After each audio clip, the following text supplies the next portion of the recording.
The capture of Red John is the driving force in Patrick Jane's life, and their paths cross again tonight in the season finale of The Mentalist at 10:35. But now, Shortland Street.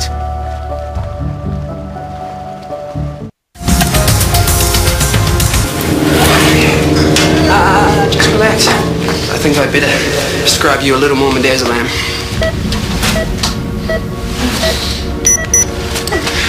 Good afternoon and welcome. Today another small breakthrough. My first appendicectomy. Can you stop making that sound?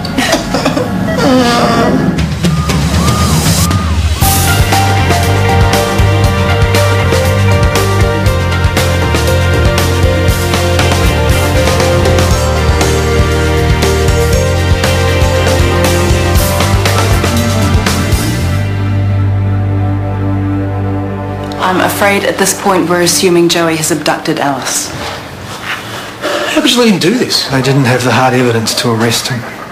But they knew he was psycho. You knew he was psycho. But how could you let him back here? Chris had no choice. Besides, I assured him my officers had Henderson under surveillance. Yes, he gave us a slip. Look, it shouldn't have happened, but it did. So I need you to keep your phone handy in case she contacts you, and work through a list of your friends with my officer. Alice could still be at a friend's place, safe and sound.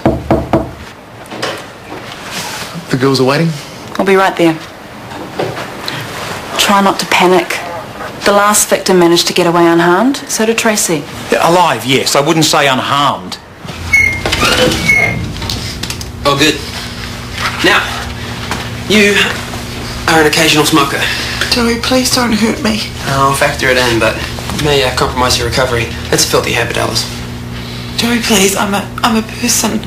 I'm a woman. You don't believe it's right to hurt women, do you? I don't hurt people like women hurt people. Any family history of heart disease? I have mitral valve stenosis. I had rheumatic fever when I was a kid. Really? Which means it isn't safe to do this operation. You'll be halfway through and I'll arrest. It'll ruin everything. That's not good.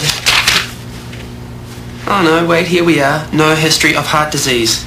You're lying to me. You actually had me worried there. Lucky I grabbed your medical file from the hospital. See? I do think of everything.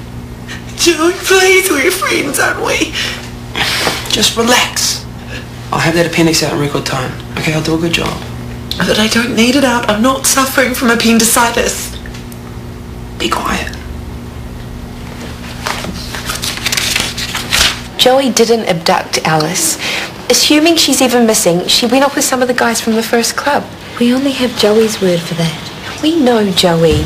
We don't know those guys. It's them you should be tracking down. Just tell me what happened. You were at the club dancing with the other guys, then you walked to the second club. Halfway there, Alice needed to pee. She went down an alley. Joey offered to wait for her. And then they met up with the guys, detoured to another club, and Alice stayed on. He came back to us. Says Joey. How long between the alley and Joey turning up again? Half an hour at least. We were starting to wander. It was more like 20 minutes. He wouldn't have had time to do what you're accusing him of. We had finished our second drinks, and we were dancing most of the time. It would have been closer to an hour. He wouldn't do this. He's not crazy. He's too focused on his job, his career. I understand he has ambitions. Absolutely. He wants to do medicine. Specifically? Surgery. He wants to be a surgeon. So does the serial killer. Why? I don't understand. He liked Alice. No, he didn't. He doesn't have the empathy required to genuinely like another human being. Alice was unlucky. It could have been any of you. Joey, you can't do this because my appendix is healthy. You'd be doing harm, breaking the first rule of the Hippocratic Oath. The appendix doesn't do anything besides sometimes get infected and kill people. They're useless. Now you're trying to be a surgeon and an anaesthetist and a scrub nurse all at once. It's too much. Yeah, for someone too gutless to risk failure, maybe. But I'm here to learn. I make mistakes along the way. That's how I learn. I'd rather you didn't make any mistakes on me. Yeah, well, I don't think I will. I've done heaps of study. Watched videos, reviewed other doctors' case notes, and I've gained heaps of practical experience from working on cadavers. On Claire and Meg. Yeah, just some suturing on Claire. Thanks to Meg, I aced intubation. And Jay, a perfect needle thoracostomy. I'm well and truly ready to step it up. What about Beth? Oh, Beth, how could I forget Beth?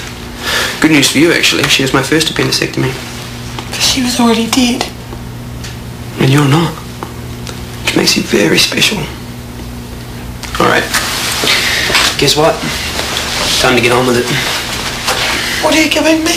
Just some midazolam and some propofol. But they're just for induction. I'll wake up. You'll relax. You, of all people, should have stopped the cops from playing cat and mouse with Joey. Every minute he was here, staff and patients were at risk. Exactly what I told them. Craig, they'll get him. It's only a matter of time. Oh, yeah? And will that be before or after he's killed Alice?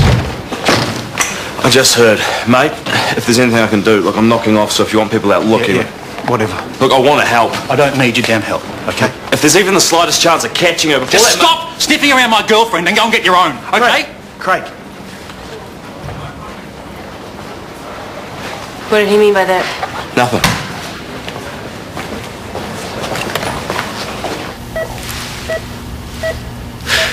I think within that first cut, in that first moment, you know if you're a surgeon or made of lesser stuff. I am now through the peritoneum, and I am extending the opening. Fortunately, this patient has very little adipose tissue to get in the way. Fat people. So stupid. But anyway, we will soon expose our goal, the vermiform appendix. Okay, vital signs stable, perfusion good, very little blood loss to deal with. And there it is, exactly where we knew it would be. I am isolating the cecum now. Yep, some minor blood loss to deal with, but here we go. That's unfortunate. The patient is resisting the anesthetic. She should be well under by now. Still. That day he gave me a lift. I was really scared. When you got the flat tire? He was really judgmental about the situation I was in with Dinesh and you. And? And he took the wrong turn. I wasn't worried at first, just annoyed, but then he stopped in the middle of nowhere. And then I called you. And then suddenly he found the right way. Oh, hell. You think he was... It's possible. The van even smelled funny, like it was doused in disinfectant. Van? He said it was his friend's. What colour was it? White. Why? Haven't you been listening to the news? A white van has been linked to at least 2 of the killings.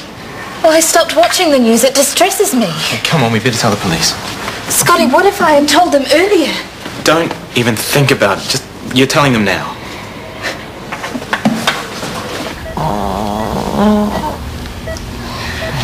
I'm now visualizing the appendix, which only appears to be mildly inflamed, but sufficiently so that it's best to remove the organ now. Damn it. It's not uncommon for a patient to lighten during surgery. Anesthesia isn't an exact science. Occasionally dosages need to be adjusted. Alright. Now I'm giving you extra, so you don't interrupt me again. Go back to sleep. And stay there.